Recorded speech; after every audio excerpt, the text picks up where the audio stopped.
সম্মানিত হাজিরিন, সম্মানিত উপস্থিতি, নবীজির একটা ভবিষ্যৎবাণী হলো, কয়টা হলো কিয়ামতের আলামত। সেই ভবিষ্যৎবাণী কি?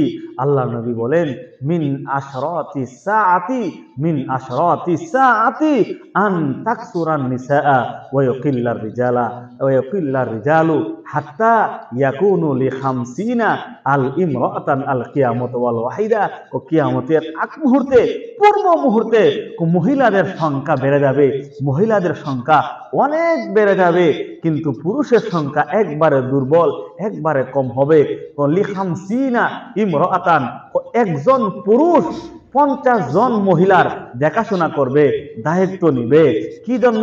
এই হাদিসের ব্যাখ্যার ভিতরে উল্লেখ করেছেন, কতক্ষণকার সময়? ফিতনার সময়, তখনকার সময় বিশৃঙ্খলার সময়, তখনকার সময় বেশি বেশি করে যুদ্ধ হবে।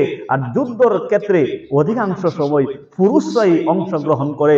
পুরুষরা যুদ্ধের অংশগ্রহণ করার কারণে অধিকাংশ পুরুষই শাহাদাত বরণ করবে, দুনিয়া ত্যাগ করবে, দুনিয়ার থেকে বিদায় হয়ে যাবে, যার কারণে পুরুষের সংখ্যা কম হবে।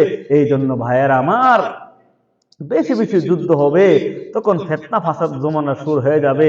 আল্লাহ নবী রাহমাতুল লিল আলামিনের কথাগুলো কত বাস্তব, কত মিল, কত সুন্দর ভবিষ্যৎবাণী দিয়েছেন।